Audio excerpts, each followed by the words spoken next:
Hi, welcome to FilmProof, where we just talk about movies and give our opinions as film students. And yeah, we'll see how it goes. We've got Lauryn. Rory. I'm Michael. Adam. Yeah, that's FilmProof. Yeah. So this week we watched the Shawshank Redemption.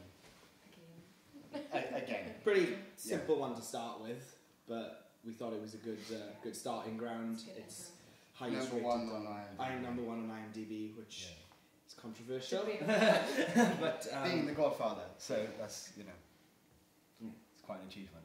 But yeah, we thought that was just a good starting ground. Yeah. Just to So Adam, do you want to start kicking off the? What's your opinion? Just about why it's the favourite. Well, I think for starters, for anyone who hasn't seen Shawshank Redemption. Oh, do you want to give a brief? Yeah, it's the story of Andy Dufresne, a man who is wrongly convicted of a crime, is sent to prison where, what's his name, Red, played by Morgan Freeman, sort of takes him under his wing, and it's the connection between those two men. Andy Dufresne then It's not. We're not having this part in. I'm sorry. Cut. But from inside the prison, Andy Dufresne becomes a crook, running running dodgy deals and doing the taxes and stuff for all the prison guards. And the film has a very happy ending. I think it's safe to say that Andy Dufresne. Super fun, happy ending. Yeah, that Andy Dufresne. Are we covering spoilers here? Yeah, spoiler warning. I mean, it came out in what? 1993. The 1992. Yeah. And it's number one on IMDb, so if you haven't seen If you haven't then seen there's it. probably something wrong with you. Yeah. Just attack the audience first. Yeah. Okay, so yeah. Yeah. I think that's a pretty good brief. That's a brief of the movie. If you haven't seen Synopsis. it, you need to. It is the film. It's a It is well-made the film. film. Yeah. Alright, as just you were. for the record then, who likes and dislikes the film? You like it? Love it. Yeah, I love it. I don't. I love Okay. But as much as you don't like it, you admit that it is I know, influential. it's a very well crafted film. Yeah. It has influenced a lot of filmmakers and writers and so on. And I have my reasons. We'll get to my reasons. Yeah. Okay. Yeah, Adam, go for it. Go ahead, Adam. So, essentially, the first time I watched The Shawshank Redemption, it was kind of the first film I didn't just like it, I really appreciated it. It really started me with film because I got into film really late. I watched it when I was 15 and it just kind of changed the way I look at film. I watched it before all my other favourite films and I've never been exposed to that kind of like depth before, I think, because it was so meaningful and just the way that it's crafted and the messages behind it. I never felt that kind of appreciation for film before, so it always holds like a really special place for me, I think. It's one of those films that even if you didn't do film, you can tell that you're watching something special. You don't have to, have the extensive background acknowledged and stuff like that. It's just something to lose yourself in. Yeah. You know what I mean? I think that's a fair point. Like, as much as I'm not really a fan of the film, it's a film that's really accessible to people. Yeah. You don't, like you're saying, you don't have to have an appreciation for film to see that it's a well-crafted piece. I feel like it really encapsulates just hope in general. Yeah. Better than any film I can think of, really. Yeah. So what about you? Well, I think I might have watched it later than 15. I can't place it, but it was maybe 15, 16, maybe even 17, because I was also late getting into film, and just that first viewing, nothing tops your first viewing. It is one of those kinds of films, and it's about the impact. It's about losing yourself in it. It's hard not to just go over what you've just said, but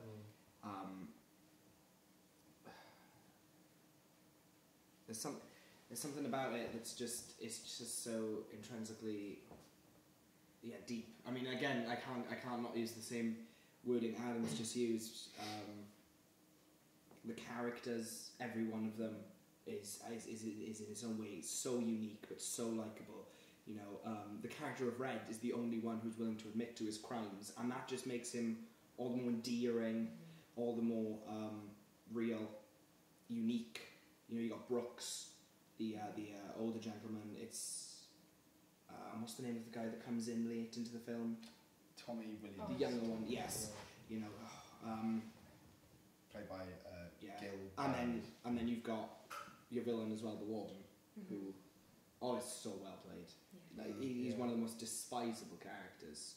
The Warden, the head. The Warden, yeah, There's he's a one of the most point despisable where characters. it's like, it's one of the villains from cinema where it's like, you start not liking him, but then there's a point where you're like, he might be okay. He might be okay. Exactly, and that's but where. Then with the cigarette, when he stands in the cigarette, then you're like, that's the shooting signal, isn't it? That's it's where like, Shawshank gets you. It's like. But yeah, it's funny you mentioned the Tommy Williams character, because for me that's the bit where I've left the movie. Oh really? Everyone in it plays their character so Oh well. yeah. And I don't like Tim Robbins. No, I understand. Every time I see him on film, I'm like, that's Tim Robbins. Yeah. Just knowing that he's Tim Robbins, because he's always Tim Robbins in everything he does, already has taken me out of the film. And then when it gets to Tommy Williams coming in, he's not great. He's not on the same standard as all the other actors. And even Brooks, who is, I think, probably the most interesting character in the film. Yeah. And this Tommy Williams character is such a letdown, and I'm taking It's what he stands for. It's just that it's reaching the stage where Andy Dufresne is starting to lose hope. He's starting to accept that he's in prison, serving 2 life sentences, and that's where he's going to stay. And this man comes who just inspires this hope within Andy that there was a chance that he could be cleared. Yeah, story-wise, the character there means needs a lot. to be something. The character to means a change lot Andy. in the story. He sends it in a completely different direction to which way it was going. And it brings it full circle, because the film starts with the it starts with the shooting and stuff, but then it brings them in the bus, and the next time we hear the bus is 10 years later when he's got the new. Oh no, it's 1966, so it's 20 years later. Yes, 20 years later. You can't. The amount of time. It's not the character. I understand the importance of having that character come in. It's the actor. It's the actor that takes you out. It's a really, really bad performance. He does the in arc. amongst all these amazing performances. You know, because obviously he's got his own arc, getting the high school qualification. Yeah, carry on. There's something interesting about arc that I wanted to say, but you I think he does it well. Yeah, he doesn't do the character. He's not bad. I didn't notice bad acting from him at all. Yeah. I feel like it was a very. That's fair enough. Yeah. It wasn't necessarily. I don't know if it was bad acting, but it was like. It was almost the most obvious character of all of them. Yeah. You know, it was like the most stereotypical part, but I don't think it was. It wasn't too. It wasn't. Oh too yeah, much for me. yeah. I get you. It was like. But no, it's interesting you brought up arc. Okay. Because I watch Shawshank, and I've seen it. I saw it when it came out, and I've seen it countless times.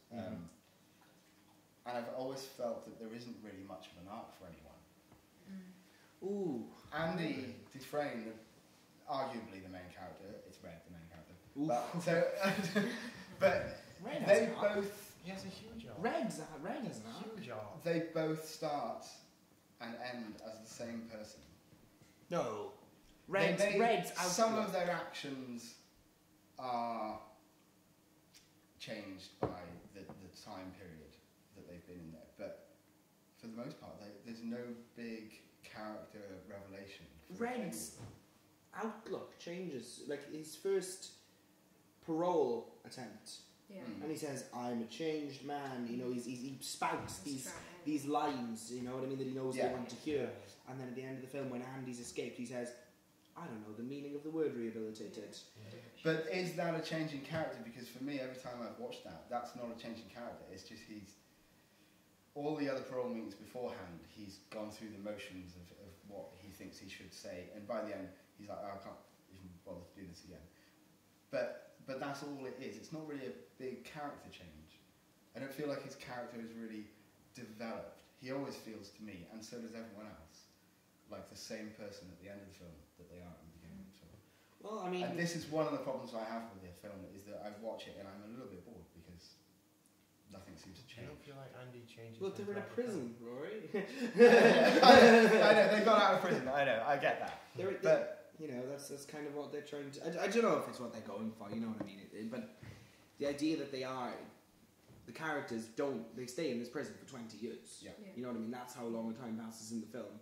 I don't know how much I would change as a person if I stayed in the same four walls for 20 years. I don't think the changing of character is the point of the film. Yeah. The whole point is how prison affects the person, and it's basically how they want to get out of prison, and also how some people have changed so much in prison that they don't want to get out of prison. Well, just Brooks. Brooks wanted to stay. Andy Dufresne didn't need to change as a person. No. He went into the prison an innocent man. Yeah. And then he left an innocent man. Mm-hmm. Yeah, and the same kind of man. He's as full of hope and morality almost, but at the end of the film as he is at the beginning. I don't know if he was that full of hope at the start though. No. I guess his wife had just left him. Someone just shot his wife, and then he took the blame for it. Like he's like he's lost you see him at everything another this point point. in the car, and he's just heard that like he's only got one life. He's basically just lost it, but now he's going to spend 2 life sentences in a prison, and there's no hope. But somehow he manages to get hope, and I guess it's a poster. Yeah. He never had the intention. So what's the name on the poster? Rita Hayworth. Rita Hayworth. Marilyn Monroe and Raquel Welch. But he never had the intention of leaving anyway. No. Yeah. He just called his name and then... Well, that's the thing is, like, at the start of the film, like, very early on, in fact, in his first interaction with Red, he asks for the tiny hammer. I can't remember the exact tiny hammer. The tiny hammer. The rock hammer. The rock hammer. Yeah. And that's it. That's all you hear about it. Yeah. And then at the end, out of nowhere, he spent all these years digging himself. Okay, so here's the question: was it out of nowhere for you guys when you first watched it? Yeah. Because for me, I was like, that's what I don't remember whether I knew whenever I first watched the film, whether whenever like classic films like are spoiled all the time. I don't remember whether I knew or whether I guessed, but I have a feeling I guessed. Well, has anyone actually read the That's Stephen what I King? always do when I'm watching films, You haven't actually read the Stephen King? No, so I haven't read the short story. But it is worth mentioning that it is a short story. Yeah, they made it. Yeah, so they made it much, much longer. Yeah. And I think that's part of why, for me, it suffers. Because so there's a kind of almost like a rule of thumb in writing where once you've got your idea for your story and whatever, you may have wanted to write about this particular character, but when you look over your story, you see that there's actually a more interesting character. And when you're at that point and you can see that there's a more interesting character, you should, as a rule of thumb, like I said, you should make that choice to write about the more interesting character. And for me, the character of Andy Dufresne is possibly the least interesting character in the film. No. No? See, because I think I prefer to watch an entire movie about Brooks. There could easily be a spin-off on Brooks. Yeah. I can happily watch that. I'm sorry to tell you, but Brooks died. A flashback. I don't think that one's coming. But that death, that sequence of him leaving the prison and his death is such a beautiful and heartfelt sequence. It's one of those. It overshadows everything else in the film for me. It's one of those you could cut it out and you wouldn't need the rest. Yeah, just leave it as a short film. But it's and such a understand good it. addition. If I was to ever do graffiti, I would write Brooks was here. Yeah, but that's the thing for me. And it's not just with Brooks. There are other characters as well who are just as interesting. I also find there's an odd thing with what's his name, Captain Hadley. Okay. I quite liked him. Yes, he's a really interesting character as well. And there's a weird thing going on where he does have a character arc, but it just goes back on itself. because he's an arsehole at the beginning. Yeah. He grows to like Andy. Forgive me, he's the one who has won the money. He's the one who's won the money and gives it to his wife. Yeah, I forget the actor's name, but he's great in everything he does. So he kind of has this arc where he begins to appreciate Andy, and when he finds out that the sisters had beaten up Andy, he goes in, off his own back. Oh God! Paralyzes the guy. Yeah. And so at that point you're like, oh, actually Hadley's gonna be a decent guy. Yeah. And then later on he kills Tommy Williams. He's still under the Warden's thumb. Yeah. You kind of get the impression from the way that he stood up for Andy and beat up the sisters that he would say no to do that. But there's also the thing that the reason he didn't necessarily like Andy, he liked the money, and that was the whole point. Like, it started off with Andy meant Andy was profitable. Yeah. And he was profitable to Andy as well. It wasn't a it worked out the way, you know what I mean? Any other way than a cold drink of beer, benefit each other. A cold drink of beer for all my bellies up here, cleaning this roof. Yeah. It was an equally profitable thing. Yeah. Does he get a comeuppance, the captain? He gets arrested. He's arrested. I do know that in the book he just retires way before any of that happens. Oh right, okay. Yeah. Like I said, I haven't read the book, but you're familiar. Yeah. But there's a few things like that, because even wardens in the book, they go through like 4 or 5 wardens during the time that Andy's there. Wow. Yeah, so they had to add a lot. They had to add a hell of a lot. So is the time span a bit longer in the short story? No, does he stay there for longer? I don't think so. For instance, I know that Brooks is in and out within like 2 pages. Oh wow. Yeah. As a character, not in and out of prison. Yeah. But as a character, he's in and out within like a few pages. Yeah. That's the thing it's because it's only 200 and something pages. So it's not. You just mentioned the sisters and stuff like this. The stuff like that just sort of happens while he's in prison. The building of the library, stuff like that. It's like the fact that it's forgettable just sends so much more of a measure to the other moments of the film. You know what I mean? That like it does sort of have a area where stuff just is happening. You know what I mean? But that's 20 years of being in prison for you. You know what I mean? It's a highlight reel of all the stuff that happened to him while he was in prison. And it quite cleverly jumps forward in time. Because there's the bit where he says, where he's been writing the letters every week to get the books, and instead where he's like, oh well, it's been 6 years. Yeah, like. And you're like, oh Jesus! I thought it was like a couple of weeks. So book in that time. They do that really well. And they age the characters really well, I think. Yeah, just slowly adding bits of grey and stuff. Completely threw me. The warden looks like an entire. He does look like he's aged 20 years, but I don't know whether he's made to look younger for the start of it, or made to look older for the end. I was like, whoa. Yeah, I think he's made to look younger. Is he? Because he's in Ace Ventura, isn't he? Well, he's in a lot of things, but he's in Ace Ventura too. Yeah, and it's Bob Gunton at the same time. Bob Gunton. Is that the name? I can't remember that. But yeah, it's one of my biggest problems with this film is the narration. And before, don't at me. No, okay. I know it's Morgan Freeman, and everyone does love Morgan Freeman's voice, and you can put it on to sleep to and all this business. Okay, fine. But there's a really big problem. Is that narration, for starters, is something you kind of want to avoid using. Right? Well, it's everyone knows it's kind of like one of them rules. Like if you can avoid using narration, then make sure. Shawshank Redemption is the sole reason that I find myself writing narration way much more than I should. And I admit that. Yeah, and that's the problem, because the worst thing about the narration is it narrates what we can already see. Well, yeah, but there's a lot of the golden rule of filmmaking is show don't tell. Show don't tell, yeah. All Shawshank does is tell, even when it's already showing.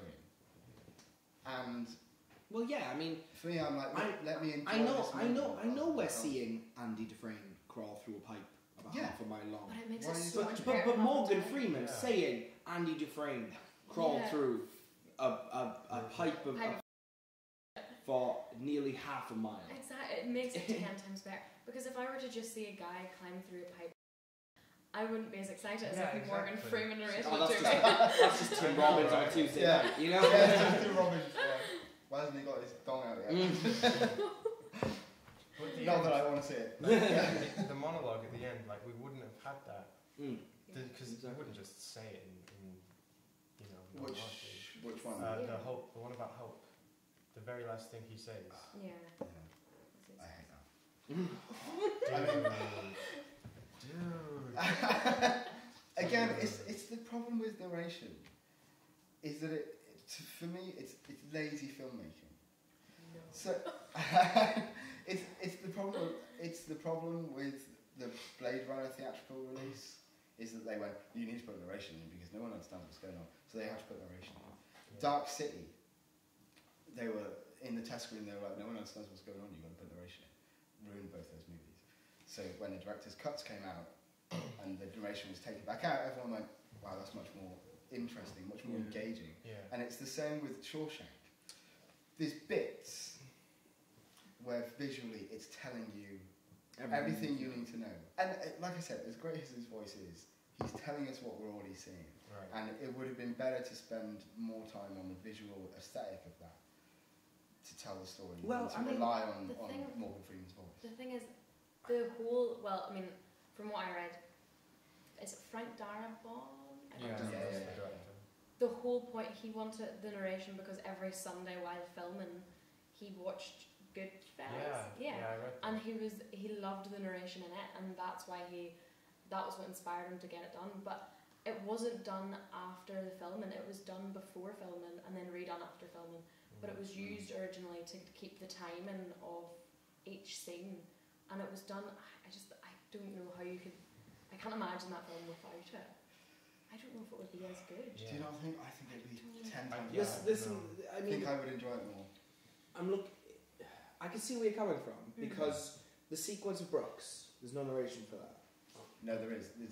It's the whole Brooks sequence is Brooks narrating. Yeah, Yeah. But it's him his letter. reading his letter. Yeah, Yeah. Which does work. yeah, exactly. Which does work. I have alright, to say. okay, I have to say it does work. The shooting, there's no narration over that. It's just the stone cold silence, the bang, bang, bang What is shooting? of Tommy Williams. Tom, Okay, yeah. There's the silence, the bang, bang, bang, silence. Mm. That's effective, you know. And yeah, if they'd have put Morgan Freeman commentary over that, I would have been completely on your side. Yeah. But I think It was done tasteful. it was done Yeah, tastefully. yeah. Exactly. They put It is in done the- tasty. They Yeah, put it where it's it not- belonged. You know Yeah. what I mean? Like the montage of Andy being beaten up by the sisters. No, that's the bit where I think it definitely shouldn't be. Oh, okay. So I watched it. I've seen, like I said, we've all seen it lots, and I'm sure we all watched it again before this. And I watched it last night, and those bits in particular get to me because I really think that's where you shouldn't put it. Okay. What about the part where? I think we're seeing everything he's saying. Right. He's saying sometimes he won, sometimes he didn't. We've seen that. Yeah. Why are you telling us it? What about the opera scene? Do you think it was done tastefully there? No, again, it's unneeded. Because again, he's just saying what's already there. But the thing is, like, it doesn't follow all the rules of perfect filmmaking, but in itself, as a film, as a whole, as a separate being to film itself, it's amazing. I mean, It's so good. imagine how boring a film would be if it just followed the rules of film. Yeah, If Yeah. it didn't Yeah, try no, to do it's- something. I'm not saying it should follow the Yeah. rules, but I am saying that it's ignored a rule of thumb that I think has actually damaged it. You can look at that. You can ask me questions. For the when he plays the record, is that the bit that you talk about with the opera? So yeah, when he plays the record, you hear Red saying something along the lines of, "I don't know what that woman was singing about, but I imagine it's the most beautiful thing in the world," or something like that. Oh yeah. And there's a shot, this really beautiful crane shot of the yard, and the way that all the extras are yeah. mapped onto the ground, it looks stunning. And it is a really beautiful shot. Yeah. And then there's a close-up of Red as he's saying this. Yeah. That close-up speaks more than the narration does. And also, it leaves... The thing is about narration is it tells you what to think and tells you what to feel. Yeah. Where if it was just a close-up, you can make your own... You take your own I'm going to thing. get really symbolic, right? Go for it. But, right, so you're saying the narration tells you what to think and feel. Mm-hmm. They're in a prison. The whole point is they're being that told you do exactly get told what to they're think and feel. It's like they are... Okay. The whole point of the whole film is they are imprisoned and they have no minds of their own. And yet each one of them has their own... Andy has the most impact on everyone, but they all have their own minds and their own stories, whereas everybody else seems to be kind of trapped as a prisoner. Morgan Freeman has a beautiful voice. Yeah. But it's mundane, it's mellow, it's and that's prison. Yeah. Exactly. No, that's a fair point on symbolism. I still don't think it is. You just don't like narration in general. I don't like narration in general. For Shawshank, that you don't like it. No, so I don't like it. I don't like the Blade Runner cut that has it in. Right. It's annoying. So it's just in general you don't like narration. Sometimes narration works okay, like in Memento, narration's fine. Yeah. Rory Chapman did not like narration. And so one of my favourite cult films is Dark City, and when they were forced to put this narration on it, it feels so bolted on as well, and it's really unneeded because everything does get explained. It's just that the studio execs were worried that people wouldn't understand from the beginning, and it's like, well, that's not the point. So in general, narration kind of gets to me because again, it's that show don't tell, and I don't want to be told how to feel about a film. So I'm assuming you've got your list of reasons that it's not very good. Where's this one ranking? Because is this your main grievance with it? Is it a that and the lack of character arc? So those are your two major. Yeah, those are my two major ones. I can see that. Yeah, I can see that. You got that right. Because like I said, it's a really. I know I'm slating it, but it's a really well-made film. There's some beautiful cinematography in it. The acting is brilliant, except from Gil Bellows playing Tommy Williams. And Tim Robbins. Well, you're going on about Tim Robbins, and I wanted to ask this earlier. Yeah. Would you recast? I would recast Tim Robbins, and I would recast Gil Bellows. Do you think that... Okay, so someone was going to buy the script because they liked it so much. Frank Darabont. He wanted... I think it was Tom Hanks and Andy Dufresne's. Tom Hanks. And it was either going to be Harrison Ford, Clint Eastwood, or Paul Newman as Morgan Freeman. Paul Newman? Yeah.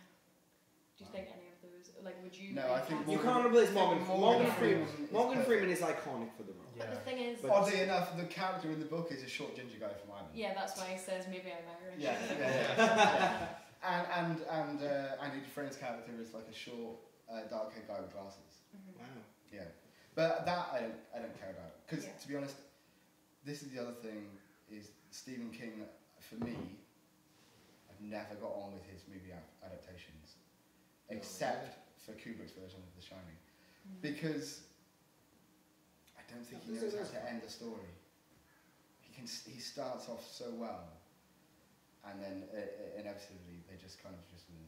I mean, hit me if I'm... Okay, this is going to sound really stupid if I am wrong, but isn't The Green Mile Stephen King? Yeah. It is Stephen King. Yeah. Then you're wrong. That was the guy who directed The Green Mile was going to take Shawshank. And that's why he did it, but he didn't. Right, okay. Yeah. I mean, I'm not going to get into a rant about The Green Mile. Yeah, that's a whole... yeah, but... Because I'm not keen on that either. Whoa. Dude. So, do you want to just swap Tom Hanks and Tim Robbins and have Tom Hanks as Andy Dufresne? Yeah, Tom Hanks as Andy Dufresne. I'm not sure I'm okay with that. No, I wouldn't like it. I think... And I love Tom Hanks, and I think he's brilliant. I think Forrest Gump is one of the best movies ever made. That's why he didn't do Shawshank. Oh, is it? Because he was doing that. Forrest Gump. Good choice. That's a bloody good choice. Yeah. She really is full of facts, isn't she? She has got But I don't know who I would have replaced him with. Well, I mean, I originally watched it when I had no idea who Tim Robbins was. Oh, right, okay. Originally, after the film, I thought it was Matt Damon. I was like, my memory was it was not. But I think Tim Robbins plays. I've not really seen that many Tim Robbins films, so I can't really argue on the point that he just plays Tim Robbins. But I think he plays a really good, plain, ordinary guy. You know what I mean? Yeah. He's not. Whereas if you've seen Tom Hanks, you'd go, "Oh, that's Tom Hanks." It's Tom Hanks. Whereas Tim Robbins is, you can mistake. Now you would. No, Well, yeah. See, I think on a rewatch, it's Tim Robbins. Oh yeah, but the original watch, if you, Yeah. But everyone knows Tom Hanks.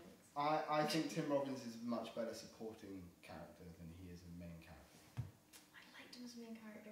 He's like one of the people who shouldn't have been a main character, but the story's about him, and it's like, is it? The Because story the story's shouldn't have about been Red. him.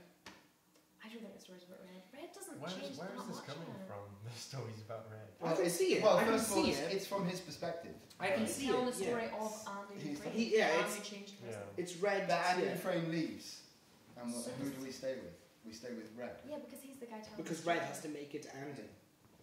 Yeah. See, I still think it's Red's story. I can see where you're coming Yeah. from. I think we go like deeper I said, into Red's character. he's my favourite arc. It's That, like, him accepting his parole. Him accepting his parole. You know, him with that getting parole. That's the conclusion of the movie for me. Yeah. and I love it's like 3 acts. It's made in 3 acts, and it's got the 3 things that you need for those 2 characters, the 3 posters, and the 3 times he goes in for parole. And it's just, I just love that. That's and it's every 10 years as well. It's Yeah. just perfect. I love it. Yeah, I don't like it. yeah. Yeah, but no, I appreciate your point. Yeah. Like, and you're right. It's the way they do that is very good and stuff. But I do still think that it's Red's. Yeah, movie. Red's the favourite character for the movie. Yeah. And yeah, the conclusion of the movie does come with him getting parole. I think Red being the standout character is no argument there. Yeah, and I wonder if that's because it's Morgan Freeman. I don't know. Do you think that if it wasn't Morgan Freeman, that character wouldn't be so memorable? I can't, like, I kind of agree with you. I know Yeah. if they still give I think it's because of the. if they still give that Because it's character so the well narration. cast, Yeah. If they still give the character the narration, then it's still got all the opportunity to make that much of an impact. There's not many characters who are as good as many actors, who are as good at narration as Well. Morgan Freeman. It was either going to be Clint Eastwood or Harrison Ford. See, Ben Kingsley. would You've never probably heard be my okay. narration, mate. Michael Davey. No, I think Ben Kingsley could have narrated it well, but really, I don't think they should have any narration. But we've covered that. Ben Kingsley might have been able to pull off that character, but again, I still don't think it would be as memorable. I think Morgan Freeman. This is going to be really basic, but I think it needs to be a tall character. I can't see Ben Kingsley in that role. He needs, tall guy. yeah, it needs to be a tall guy. Like, you know, he needs to look like he has been through some. You know what I mean? Yeah, that's very fair. Because he, like, I know why he. Dolph Lundgren. Dolph Lundgren. No, no. I like the reason he's in prison is because he wanted to kill his wife, But he his accidentally neighbour and kills his neighbour. yeah, because they were in the same car and he'd cut the brakes. He didn't know them 3 were going to be in. That's only revealed. That's only revealed in the short story. Yeah, it's only in the Oh, okay. Why right, Red right. is in prison. Right. And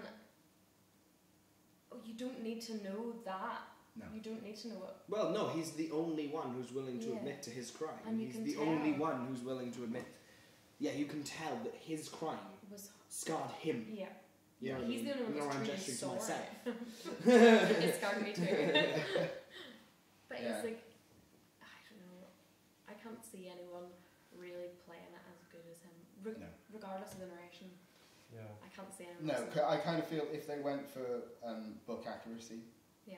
It would- it would fail. It probably would. Oh, I'm so glad we didn't tell. Yeah, I'm imagine so the glad show we don't know Ginger what Irish Red did. guy. I'm so glad we don't know what Red Yeah, did. no, you don't need Yeah. to know. You don't Yeah, need you to. don't need to know. You know. That's what I love about Yeah. it because Yeah. he's so. He just looks like you trust him that he did something horrible and he is sorry for it. You don't need to know what it is. Yeah, you can tell he's sorry for it. Yeah, he throughout says the not story. a day goes by where I don't think about what I did. Mm. And he's the only guy that's not innocent in Shawshank. Carry on, I'm just... Yeah, go on, throw one of them out there. Okay, third act letdown. Yeah, again, so that's... This, for me, Stephen King does that all the freaking time. Yeah, so if we look at Stephen King's works, what have we got? One I really, really enjoyed is it called The Perfect Storm? Or Storm of the Century? Storm of the Century, which was like a 3-part thing. First part was amazing.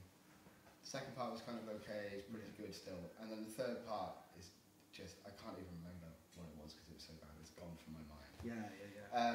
Yeah, you're fair enough. The end of that, where did the spider come from? Like. Yeah, well, I think the thing is that it just chose the form of the spider. I don't know. Yeah, but again, it's that's like, the thing. It doesn't. For the first 2 acts compared to that one, just isn't as good. So I do see where you're coming from. Yeah, and I think this happens a lot of the time with Stephen King. Yeah. What's Stand By Me, which Oh, again is in the same book that the Shawshank scene. Oh, I don't like that. So it's fun. I don't like it either, but it's fun and it's about the kids and blah blah blah blah blah. All this stuff happens and it ends with just the writer saying, "Blah blah got stabbed in some bar fight. Thingy went this way, that possibly went that way." I'm like, hang on, wait a minute. I want to see that. Like that's the more interesting bit. Don't just say and it finished. That's for me. Stephen King does that all the time. All the time. Maybe he's just not an endings guy. He's just not an endings guy. Yeah, and this is the thing. Yeah. I still think. And again, for me, had a Shawshank good should have ended a really, really long time ago, but it just keeps going. The one shot that you remember from Shawshank Redemption is that big panning shot of the blue sea and him on a boat. Oh, Morgan. I hate that. It's but it's level with Andy Dufresne. Okay, but it's arms not up to like the ring. it's not the best shot, but it's the most memorable for me. I think it's the one that I was like, oh yeah, that's the one with the bit at the end. Yeah. Okay. You know, because that's the thing. Is so much earlier in the film, he described that place, and he describes it as the most beautiful place in the world, and then you get to see it, and it is. Yeah, and it's so different from the prison scenes where everything's grey, everything's I just think there wasn't really much colour in the entire movie up to that point. Yeah. I was just about to point out you've actually got a compliment to the movie on your list. Beautiful shots. Beautiful shots. Yeah. There are some of the cinematography in that film is really, really beautiful. Yeah, I mean, obviously, the lighting schemes are great. If we're there are points where you're like, why is the lighting like that? That's a bit weird. And some things where they're using natural light from the windows in like the laundry room and stuff. I'm like, why is this place so bright? Yeah. Where he's about to be attacked. True. And I don't understand what is this the reason for that. The showrunner, the wee bit where they're playing in the film room? No, I think it might be the first time you see Andy go to the washing powder. Yeah. I think he's got washing powder or something. The first time he goes, it's a really naturally lit, bright space, and I'm like, why? This is a dark time, and for me, I think. But then that's the thing. It's like this is going to be symbolic again, but it's prison. That's the normal thing that happens in a normal day, and that's the normal lighting that was there. Yeah, but then there are times when it does. Yeah, it shows darker things. Yeah. Darker, but I get what you mean. So, but again, I'm insulting when I should be complimenting because there are some great shots. Yeah. It's very. If you're looking at this movie from a production standpoint, you know the set design, it's all just so nice to look at. It's just it's a beautiful movie. Yeah. Visually, it really, really is. Even the really typical crane shot of when he comes out. Oh yeah. It's not inspired by any means, but you know the whole escape sequence. You know, like the fact that like the thunder and lightning is like all you can hear. You know what I mean? And that's the point, because that is all. You know, he's hitting the thing with the rock in time with the lightning. Yeah. And then as soon as he finally breaks the sewage pipe, you've got the shot from inside the pipe of him leaning into it. And you're like, how the hell is he going to fit in there? Yeah. And you got the thing of him coming towards the camera. It's that entire sequence. I always wonder how he breaks a cast iron pipe with a rock. He's very sheer desperation. Sheer determination. Yeah. So was he waiting for lightning?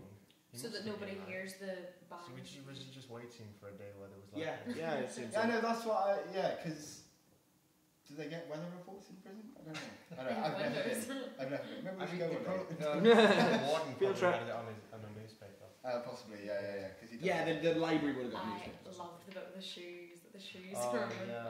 Yeah, and let's bring this up, right? Because a lot of people have made an issue out of the shoes. Right. So some people are like, the line in the film is, how often do you notice a guy's shoes, really? Yeah. And a lot of people were like, you always notice a guy's shoes. Mm-hmm.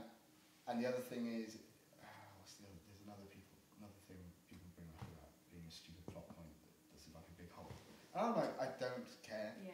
It doesn't. The poster being hung up. Oh, that's stupid, man. Because he could have just let it drop back down again. Everyone knows how posters. Yeah. Well, everyone says, how could he have pinned it back on? If you look at the scene and go, the poster's floating, then come on. Yeah. Go back to school. So yeah, the whole thing about the shoes being a plot hole. Shut up. That's stupid. Yeah. That's stupid. It doesn't matter. It's a film. Yeah. You know. I just wanted to bring that up. It's sad to say it. It's getting on my nerves. Yeah. Yeah, that whole poster thing, though, because people think they're so clever when they point out that the Yeah. poster wouldn't have been pinned up. Yeah, it wouldn't have. It was pinned up at the top. He'll lift it up, he went inside, and that reveal where the warden throws Yeah. Oh, no, okay, so that's, for me, that's a really bad scripting problem there. I loved that. Right. Why? So he gets really, really annoyed, doesn't he? He's getting angry, clearly, because Andy's disappeared. And he's like, throwing rocks at the guy, and he's like, this is your fault. Well, he throws one at Mark, yeah, he throws. And then he turns around and says, and it hurts too. And he throws a rock, it's like, that's a really hammy bit of... Well, it was mentioned before that he hated that Andy had that poster. Yeah, so I think for me, and this is a tiny little nitpick. And he's gone, I'm going to destroy his poster. You know? Yeah, why doesn't he just grab the rocks and he's just annoyed? He doesn't have to say anything. Why don't he just lob some stones? Oh, okay. So he doesn't have to. He doesn't actually have to say the line. Yeah, because I watch it and every time he says that, and I just think to myself, wow, that was a bad piece of dialogue. Why didn't they cut that out? That's fair. And again, I'm taking out the movie, and I know it's only a little thing, but there's lots of those throughout the film that that's very fair. take me out. Yeah. But he was the warden. His role is to just dictate to everybody. Mm-hmm. Yeah. And he's just so in the mood of just telling everybody exactly what he thinks. So you would definitely take that line out. I would take that line out. I would change the way that entire scene plays. Yeah. I agree with it. Yeah. You could have him just throw it through. Oh, so you would just have the scene be him going into the thing and just flipping out and just destroying everything. Yeah. And then at one point, well, I mean, he doesn't have to poster. completely flip out, but I just think it'd be better if it's just weird that he stands there and goes, "This is your fault." Yeah. Well, this is. And I just think. How would you get the reveal then of the tunnel? The same. Well, yeah, same way. He throws a rock, but just in natural anger. He throws the rock. He's and angry at the poster, that they allowed him so much freedom. Yeah. It's like and then it goes through. Wouldn't be as cold though. Yeah, but it's the tiny little tear, and then he puts his finger through the tear and he yanks the whole thing kind of well. Mm-hmm. Yeah, weird symbolic. Yeah. Rebirth, Jesus thing going on. Mm-hmm. You know about the Jesus? Oh yeah, the whole there's Christ loads of Jesus metaphors, which I don't. I can see it, but see. It's not based on. I don't think you no, can read into it, can but read I into don't it, think but it's let's make a Jesus story. Is this Dufresne you're talking about? Yeah, he's a Jesus. Yeah, he's a Jesus figure. See that he dies. I get that because they have they talk about stories of him in the past, about the beer thing and how he didn't even want any. He just wanted to do a good thing for his friends. Mm-hmm. Yeah, but that's reading too much. I think because there's the idea that his death. I don't know what the death is. Death's supposed to be represented by. Is it by him going into the hole, or? Well, does he have 3 months in the hole, which is like 3 days? Well, no, I think a lot of people say that because he's literally spent his life for another man's sins. Oh. That's yeah. You know, right. But then there's the rebirth when he comes out the pipe anyway. Yeah. And that. Yeah, fine. I mean, you can read that into it, but I don't think that's what. I don't think it's there. It's not meant to be there. I don't think it's intentional. Yeah. I wouldn't put it past Stephen King though, to be honest. Yeah, he knew him in a short story that's came through, but I don't think the filmmaker made it. No. I got a wee little anecdote because I've got a friend back home who does maths and and whenever I try talking to films about him and I try talking to him about all the discussions I have with other film students and stuff like that, he says, those film directors have been making films a hell of a lot longer than you have, you know. Yeah. And you know, that line of dialogue, and it's her fault too. Yeah. You know what I mean? Maybe we'd see it without that line of dialogue, and it would be weird. You know what I mean? It's I think it's important that we are well aware that we are just film stars. Yeah. We are aware. As much as we may seem like we're not. Yeah, and as much as I can sit here and hate on the film and insult it and be really nitpicky about it. It's better than anything. I'm not saying I'm really not saying I could make it better. If we can talk about the warden for a second and his comeuppance. Because I'm putting that in air quotes, because the man doesn't get a comeuppance. No. He escapes. Mm-hmm. Yeah. When he's loading the gun, Yeah, I think he's going for a last. First time I watch it, I think he's going for a last stand. I'm like, oh my god, no way. He's going to take 2 police officers with him. But no. Yeah. Boom. But the whole point is that he says the guy's knocking on the door and he goes, make it easy for yourself, and then he goes, alright, we'll do. Yeah. So like I think he's going for a shit out because he's putting all the bullets He's putting loads of bullets in. But yeah. he changed his mind last second. My reading of that, because there's a moment on his face. Yeah. He's got the gun, he's waiting, and he realises something. Yeah. And without hesitation, once he's had that realisation... It's clicked, he's really like, oh, I know what I've got to do, boom. Yeah. My reading of that was always, because he's such a deeply religious man, as corrupt as he is, he believes wholeheartedly in heaven and hell. So my reading is that he knows he should be punished. Yeah, he's realised he's a bad man. He's just considered murdering these policemen who are coming to arrest him in cold blood, and he goes, I'm a bad man. Yeah, so I deserve to go to hell. Yeah. And anyone who's deliberately religious knows that. I think if you were deeply religious, if you were a honestly deeply religious person, you wouldn't have embezzled all the money. You wouldn't have let the ones beat these guys up for he let his religion cloud his interpretation of the Bible is very off. He turned his religion into what he wanted it to be. Yeah. His religion was like something he manipulated it to himself. The first thing he says is there will be no blasphemy in my prison, but I own your souls. Is that not like the most blasphemous thing you can say? Yeah. Like he sees himself as God. I don't think. He sees himself as God throughout the movie. He's religious. No, but I think he is. It's just it's a very twisted version of religion. Yeah. His own. Yeah. Yeah, he's put his own twist on it. He's made it for himself. He's made it for what he made it for his own personal gain and what he allows himself to do. You know, all through the film, you see that. You see that he's using all these metaphors, and he's saying, Andy Dufresne, do you read the Bible or something? Like, I'm not quoting him directly there.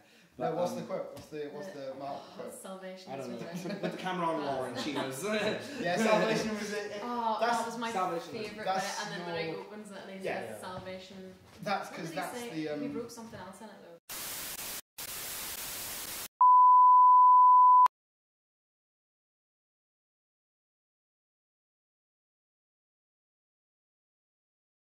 Because the guy, he gives him the Bible back, you know, in the search in the room, and he hands him it and he goes, salvation is within. Yeah, which is perfect. And then when he gives the Bible back to the warden, and it says to blah blah blah, salvation.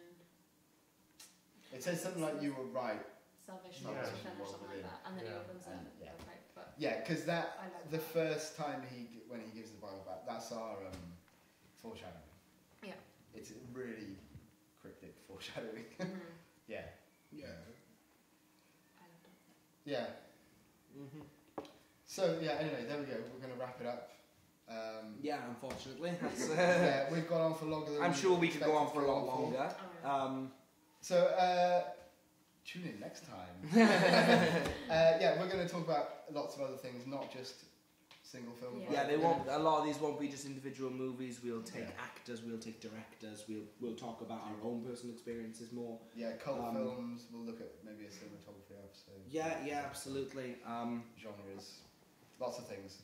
Anyway. We're doing the recommendations.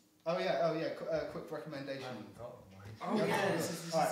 So we're filming this. What's the date? The 7th. It's the 9th. It's the 9th. 2 days out. 9th of October 2018. How long was I asleep? 9th of October 2018, your recommendation. It's the 9th of October, and if you have not seen Black Klansman yet, you need to go and see that movie. My recommendation is Dark City. Came out about the time of The Matrix, and it's better than The Matrix in my opinion. But no one knew about it. That's fine. Well, I watched it recently, but I would recommend Burn after reading. It's a lot better than I thought it was going to be. So, Adam? just pick one. Can I make a recommendation of something not to watch? There's only one movie, folks, that features museum exhibits coming to life at night. Ladies and gentlemen, Adam's recommendation is Night at the Museum 2. Go on, what's your recommendation for not to watch them? A Clockwork Orange. Get out of here. Alright, cut there. Damn it, I had a closer. Are you still rolling? Keep going. No. Yeah. Get busy living. Get busy living. dying. Or get busy dying. Thank you very much. Perfect.